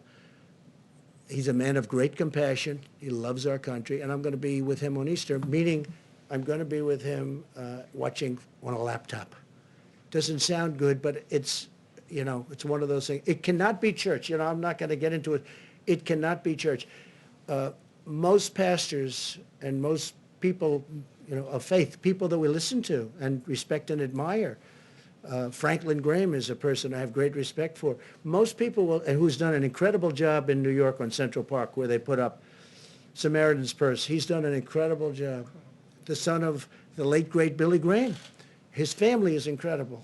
He's incredible. Franklin Graham, the job he's doing on, I mean, he loves to do it. He has such a passion, and that's why he's so good at it. He does it with incredible love. And he will tell you, we're all saying we've got to get our country cured. I know there are some pastors and ministers and others that want to get together. I would, and I have great respect for them. 2 of them I know. But I would say first, heal. I'm a Christian. Heal our country. Let's get healed before we do this. And if there's time to do that, we'll do it for hopefully the rest of our lives. Please. Thank you. The Mercy and the Comfort seem to be underutilized at the Yeah. moment in Los Angeles and New York. Is there any consideration either to sending the medical units into the cities to help Yes. the hospitals there, or to moving the hospital ships? So the Mercy and the Comfort were sent when projections were much higher. And I say, Tony backed it up. Deborah made the statement. They said, you're not going to need these many rooms. But we wanted to be prepared. I mean, you know, we had the ship. They did an incredible job. With the Comfort was supposed to be in maintenance for a period of 4 weeks, and they had it done in 3.5, 4 days. And it came up. And so we had it there. If there was a disaster from the standpoint of you needed all of the, now I tell you, the Javits Center, Andrew will tell you, we were ready to go. It's incredible the job they did. But they're using less beds. This is a good thing, not a bad thing. They're using less beds. Now, Javits has been pretty busy over the last couple of days, and the death numbers are horrific. But you go back now, and you're finding they're going to start to come down very substantially, just based on the fact that the bed usage, the number of beds are much, much less, much, much less. So the Mercy and the Comfort were there in case they needed them. Los Angeles, where you have the one, and New York, where you have the other, they just don't. Fortunately, we haven't hit numbers where they would have been used. They're always going to be sort of overflow because they're on the edges. You know, they're not as convenient as certain places. But the people were ready, willing, and able. They were ready to go. They were going to do a great job. But fortunately, we don't need, just like we didn't need as many ventilators. When they were asking in New York for 40,000 ventilators, I had experts, these people, I listened to them. They said, you'll never need that many. And they were right. And New York now has its, and I dealt really well with Mayor de Blasio. We got him a lot of ventilators. We got Andrew a lot of ventilators. But we never felt you needed the numbers that you were talking about, and we were right on that. Now, with all of that being said, we have a lot of ventilators ready to go. We have almost 10,000 in the stockpile. That 10,000 can move rapidly. We can be within 24 hours almost anywhere. And hopefully we're not going to have to be, but it's really, this has been a great military operation. It hasn't all been military because we're dealing with great companies. We have companies that are making masks, and we're all set up on the mask tool. I just told you we have an order coming in soon, 500 million masks, 500 million. We have companies, you know the story with GM or 3M, also GM, but 3M is doing a great job. I spoke to the CEO the other day. We settled it out. We had a dispute with them, and it's now all settled. And I think they're trying to show the country something, maybe me, but the country something. So we've done, you know, I think, and not me, I'm not talking about this country, our country, the people that are doing it, Army Corps of Engineers, FEMA, these people sitting right here, people that we have in the back that are watching every word that we're saying, they've done a fantastic job. They really have done a fantastic job. Please. Thank you, Mr. President. I wanted to ask you a question about testing. And you've mentioned the impossibility of testing the entire American public. So has well, what do we have? The So, Surgeon General. Hold on. What do we have? 350 million people? You're going to do 300? That's not what I'm getting at. What I'm getting at is priorities. And Dr. Birx has mentioned how there have been priorities in certain regional parts of the country. And I wanted to ask you specifically about one industry in particular, and that's food processing plants. Is there a priority to get testing at food processing plants all across the country? Well, you're asking that because of what happened. It's a fair question, too. What happened in Denver? Because in Denver, I've never seen, I said, what's going on? We're looking at this graph where everything's looking beautiful and it's coming down, and then you got this one spike. It's, I said, what happened in Denver? And many people, very quickly, and by the way, they were on it like so fast you wouldn't believe it. They knew every aspect. They had people going, not only testing, who did you see, where were you, how many people did you meet, were you out to dinner in somebody else's home, where were you, where did this number of people come from, they are totally on it. Now this just happened. I just saw it this morning. I'm looking at everything smooth, going down, topping out. Then you have this one spike in Denver. It's like, where did this come from? So we'll be looking at that, and we don't want cases like that happening. But this is the kind of thing can happen. This is very complex. This is a very brilliant enemy. You know, it's a brilliant enemy. They develop drugs like the antibiotics. You see it. Antibiotics used to solve every problem. Now one of the biggest problems the world has is the germ has gotten so brilliant that the antibiotic can't keep up with it. And they're constantly trying to come up with a new. People go to a hospital and they go for a heart operation. That's no problem, but they end up dying from problems. You know the problems I'm talking about. There's a whole genius to it. We're fighting, not only is it hidden, but it's very smart, okay? It's invisible, and it's hidden, but it's very smart. And you see that in a case like Denver. But I think we're doing well, and they're on Denver like you wouldn't believe. I came in this morning, it was a flurry. I said, what's going on? They said, Denver. I said, what happened at Denver? Because Denver was doing pretty well. And they've got that under control. But yeah, that would be a case where you do some very big testing. Peter? Mr. President, we learned that more than 16 million Americans filed for unemployment over the past 3 weeks. It's Good Friday. It's payday. We are seeing troubling, paralyzing lines at food banks around the country. What do you say to those Americans in need right this moment? Number one, I love them. Number two, we're working really hard. It wasn't their fault what happened. Sometimes they don't do a good job and they lose their job. That's one thing. This is a case where we take the strongest economy in the history of the world, which is what we had. More people working in the United States, Peter, than ever before. Almost, I mean, look at the numbers, 160 million people, almost, just short of 160. Excuse me. So we have the greatest economy we've ever had.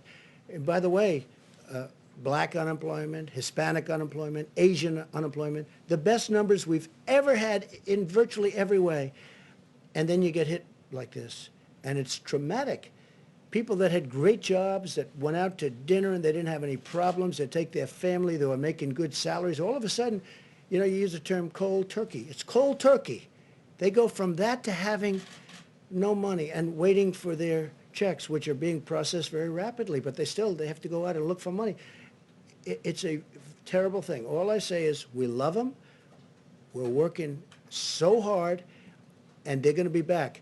And I hope they're going to be back even stronger than before. Let me ask you about that if I can, just to follow up then. You chose not to do a national stay-at-home order. Now that you say you want to reopen parts of the economy, what authority do you have to do that? Isn't it ultimately up to the states to do that? Yeah, no, it's really, the states can do things if they want. I can override it if I want. But the national stay-at-home, just so you understand, 95% of the country is stay-at-home. Like as an example, I was speaking with the great governor of Texas, Greg Abbott, the other day. He has a stay-at-home. A lot of people didn't even know it, but he had a stay-at-home. Some people reported Texas wasn't. He had a very strong, actually a very strong stay-at-home. 95 to 96%, South Carolina, as you know, has it, which at one point, a week ago, they didn't have South Carolina. Another great governor, McMaster. No, 95% of the country is covered. Now, the states that aren't, and again, constitutionally, from a federalist standpoint, if I thought there was a problem, if I saw a state with a problem, I would absolutely demand it. But they're doing great. And the states that aren't are states that have not had a big problem. What authority do you have to reopen right now? The same way that it's up to the states to shut it down, it's Yeah. up to them to reopen. What authority I do you have great authority if I want to use it. I would rather have the states use it. I would rather, and this is so shocking for me. A lot of people are saying, wow, he's really very reasoned, isn't he? A lot of people are shocked. They think I'd do it. I have absolute authority to use it. But so far, our relationship with governors and the job they're doing, I haven't had to do it. Would I do it if I saw a state that was out of control and they didn't have the stay-at-home policy? I would do it in a heartbeat. Jeff? Mr. President, there's obviously a lot of interest in how you're going to make that decision. What? That's a very big decision. What? I don't know that I've had a bigger decision than that when you think, right? I would think. I mean, think of that decision. Somebody said it's totally up to the president. I saw this morning. It's totally up, and it is. I don't know that I've had a bigger decision, but I'm going to surround myself with the greatest minds, not only the greatest minds, but the greatest minds in numerous different businesses, including the business of politics and reason. And we're going to make a decision, and hopefully it's going to be the right decision. I will say this. I want to get it open as soon as we can. We have to get our country open, Jeff. You say, sir, what metrics you will use to make that decision? The metrics right here. That's my metrics. That's all I can do. I can listen to 35 people. At the end, I've got to make a decision. And I didn't think of it until yesterday. I said, you know, this is a big decision. But I want to be guided. I'm going to be guided by them. I'm going to be guided by our vice president. I'm going to make a decision based on a lot of different opinions. Some will maybe disagree, and some I'd love to see it where they don't disagree. Will there be risks? There's always going to be a risk that something can flare up. There's always going to, look at what's happening where countries are trying to get open and there's a flare up and they'll go. But I'd like the flare up to be very localized so that we can control it from a local standpoint without having to close. There's always a risk. This is genius that we're fighting. You know, we're fighting this hidden enemy, which is genius, okay? It's genius. The way it's attacked so many countries at so many different angles. And I mean, you take a look at what's going on. And the greatest doctors in the world, I think they're close, by the way, but they haven't figured it out yet. Look what it's done to some people. I mean, some people it's grabbed, and it's a horrible way to go. You want to know the truth? It's a horrible, and then other people it hardly has an impact on. We talked about it. It's sniffles. It's less. They don't even know they had anything. And some people, I looked at New York this morning, and I look at what's happening and the amount of people that are dying, and dying, violently dying. It's a very tough adversary. But we're going to win, and we're going to win it.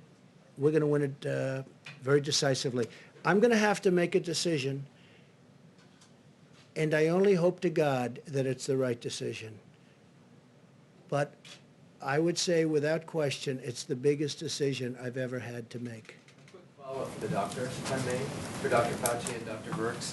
The models, as I understand them, are based on social distancing continuing through May. Is that correct? And if you were to open the economy on May 1st or sometime during that month, would that impact the models in terms of the deaths that you expect? Want to answer that?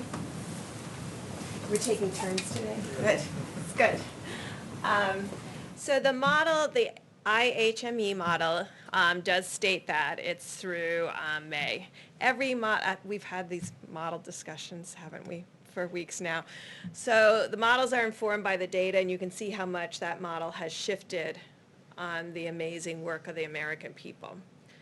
So I think that's what we're evaluating right now. Remember when I talked yesterday, I've been in public health a long time. I have never, except for Ebola, where we worked very closely with the communities about specific issues, we've never taken a countrywide or a global-wide approach to mitigation. This is unprecedented. I will tell you there is nothing in the literature about specifically what to expect, and I think that's why the models continue to modify themselves based on what actually has happened with social distancing and hand washing and all of the pieces that the American people are doing, the decreasing, the closing of the bars, the closing of the restaurants, no communal eating. That was thought to be a very big issue in many of the other cultures that went through this virus. So the models continue to evolve based on the impact. And so therefore, it makes it very difficult to interpret each component of social distancing and which ones are absolutely critical. Now, there's a way to do that in multivariate analysis potentially. Now, I want everyone to understand there are states that are testing. There are states that are doing contact tracing. So, I mean, I think sometimes we get, we look at what New York is doing and Detroit, and we forget that there's a Utah and a New Mexico and a North and South Dakota and a whole series of states that have been doing testing and contact tracing and have been testing at rates higher than that per capita rate that we all have discussed. So we're looking at that. What did they do? Where are the most vulnerabilities? Where are the outbreaks most likely to occur? And that's why I've been talking about nursing homes, because we do believe that there's a relationship between age and seriousness of disease. Not to say that there can't be young people with serious disease, but proportionally, it's a smaller piece with serious disease. And so when you have that kind of spectrum where the older and the more complicated, the higher the severity, you get the impression that there may be more asymptomatic in younger age groups, and that's where the antibody test comes in. So when you put all these pieces together, you're trying to understand where would be the first signals. So we have surveillance out there right now with the CDC's influenza-like illness. I hope you're all tracking that. It is showing these small changes. I think we can believe in that as a surveillance tool married with their syndromic piece, giving us the insight about where to test and then where to proactively test in nursing homes and other vulnerable groups, because that has been the signal in a series of the states that have very, very low prevalence and incidence of disease. So that's the kind of factors we're putting all together to really define the best way forward. And we have superb roadmaps. I hope you all have seen them. There's been about 6 different roadmaps to opening that people have put online. And again, there's no literature that you can cite and said, well, we did this 20 years ago and what really worked. There isn't that. There's brilliant public health people giving us their insights. The core of the question is, because those are the models you've been using, if you do go with starting to open up the economy again on May 1st, doesn't that lead to more deaths? Well, look at how much it changed with mitigation. And now we're looking at those state by state, and there's some states in there that are still in contact tracing. So we're looking at the impact of that model and what that model predicted based on the type of contact tracing, less mitigation, more contact tracing. Are you getting what I'm talking about?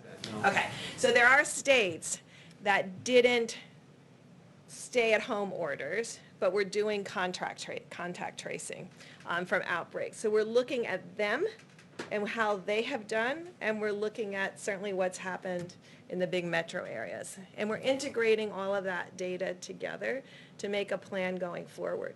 So I can't tell you, because look at how much the model has changed in just a week.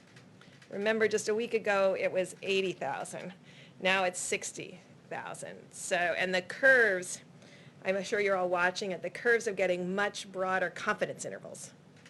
There is still the dotted line, but the confidence intervals around the dotted line are getting bigger. When you see that, you know the model has a bit of instability.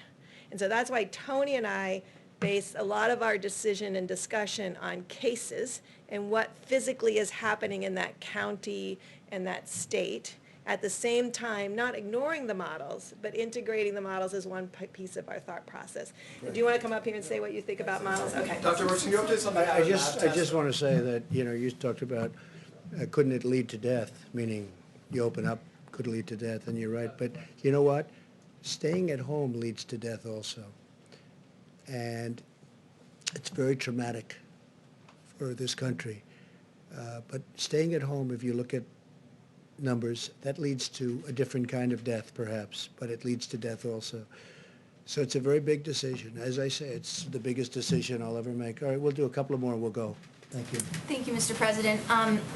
Before you came out here, you said one of the last people that you talked to was Governor Cuomo. Yes. And at his news conference today, he said that he was asking you to use the Defense Production Act to require companies to make more tests, to streamline testing.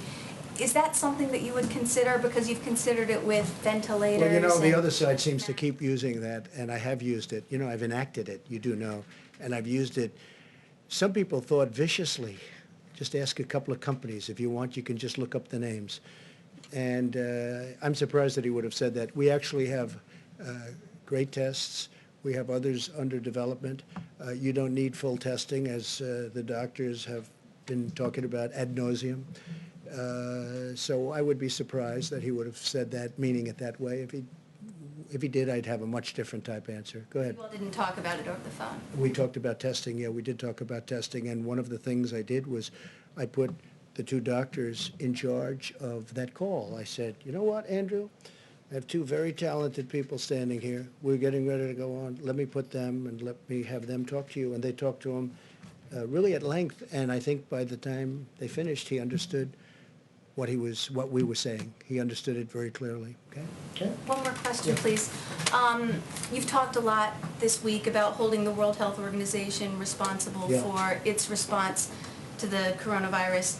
I'm curious if you've given any more thought to holding China financially responsible for the part that it played and the economic toll that it's taking on the American people. Yeah, I understand the question very well. Look, nobody has done to China or treated China as strongly as I have.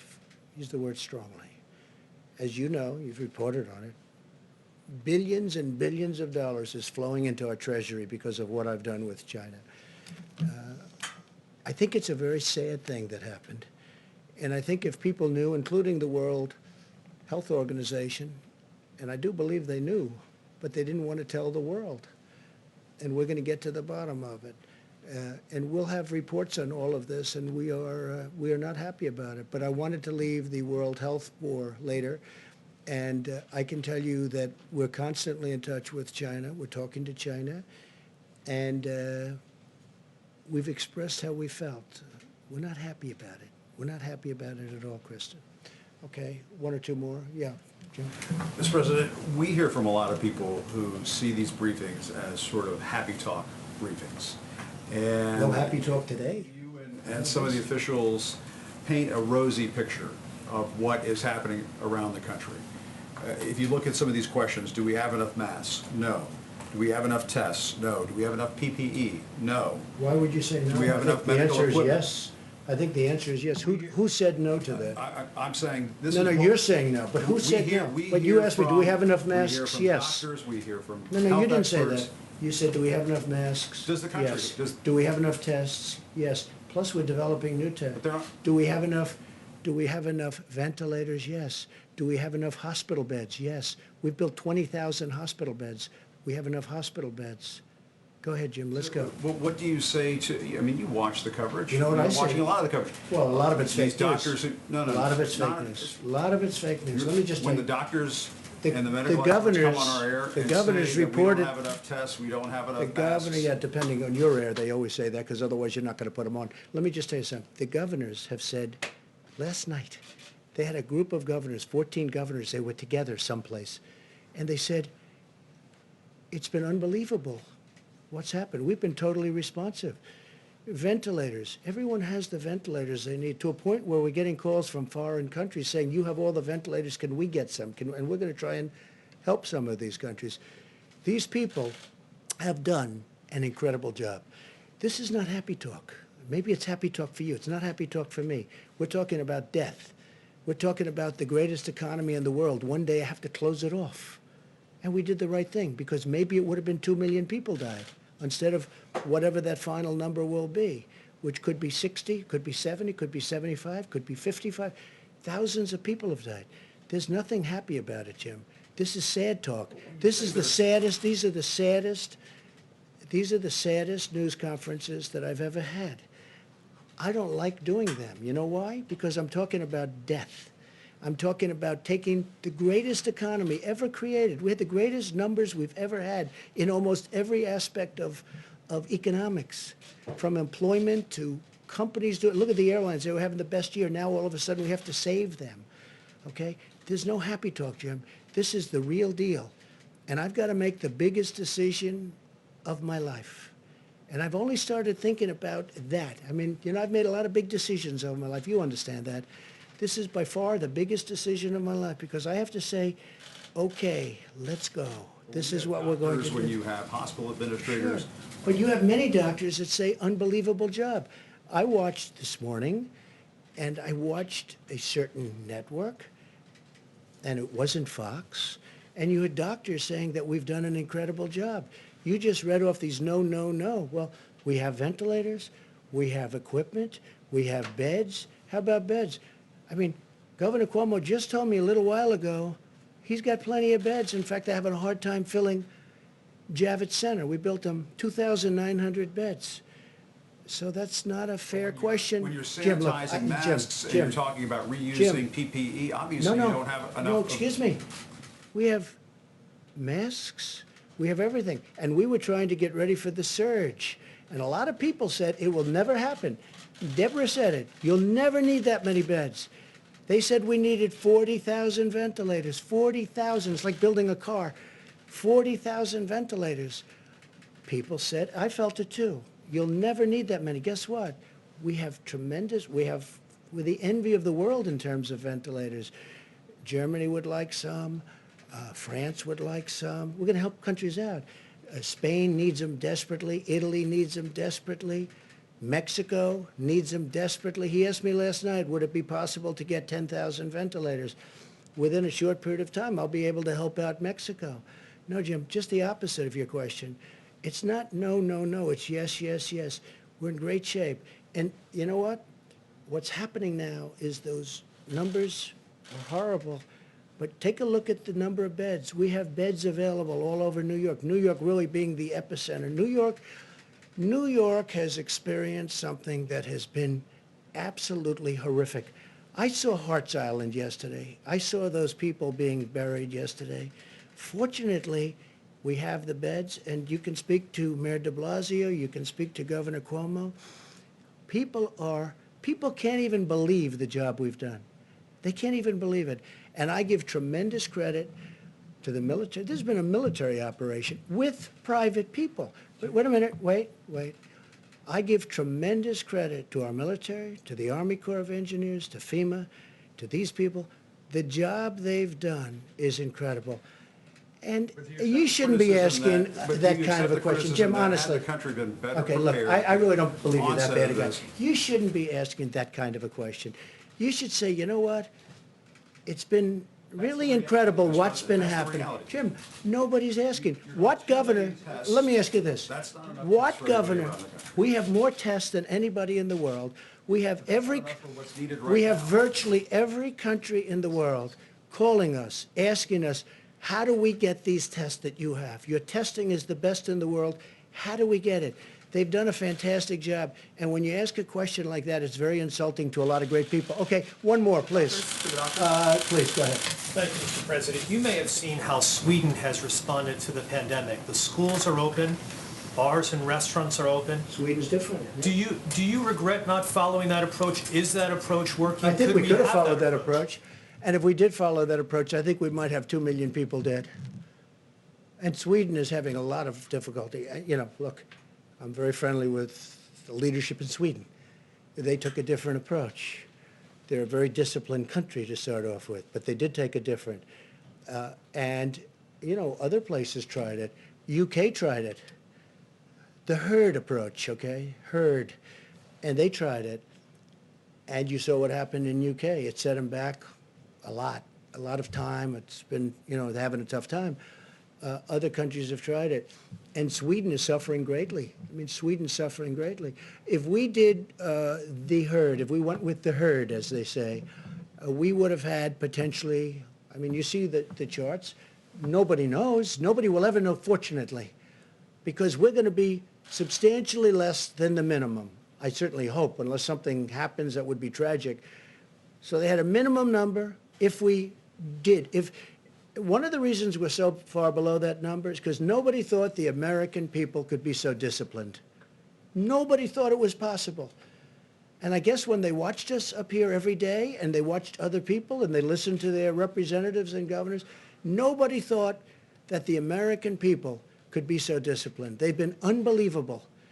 And because of that, so you have a minimum number of 100,000, and then you had the 2.2 number that if we did nothing, if we did just kept working, everybody go to work, people would be dropping dead on the subways. No. If we would have lost 1 million people, take the 2.2 million and cut it in half. Cut it in more than half. Make it 1 million people, okay? Now take that number and cut it in half. Make it 500,000 people. That's if we did nothing, right? It's unacceptable. It's too many people. So we spent more money on stimulus? Who cares by comparison? You take 2.2, you cut it in half, you cut it in half, you cut it in half, you keep cutting it in half. I don't care what number you choose. 500,000, 400,000. Well, we're going to have, we were talking 50, 60, 65, maybe. Maybe. But if we would have done what one country tried, and it has been very tough for them, you know that, very, very nasty, very tough. But if we would have done that here, and again, you got to remember, UK tried it.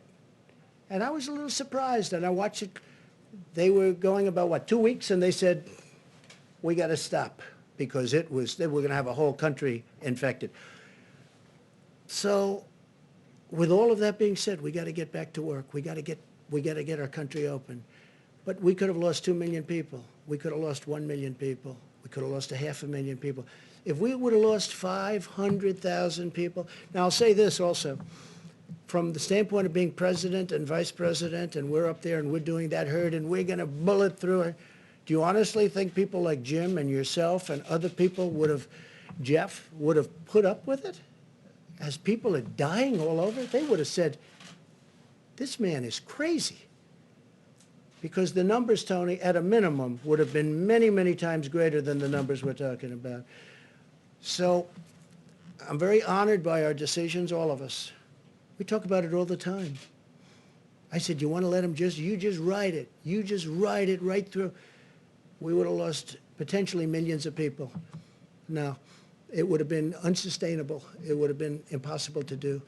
And the American people have been so disciplined. It's been my honor to be their president. I've said it before. I'll say it again. I'll say it always. It's been my great honor to have been their president. And I have a big decision coming up. And I only hope to God that it's the right decision. But it'll be based on the input from a lot of very talented people, very smart people, and people that love our country. Thank you all very much. Thank you. Thank you very much. Thank you.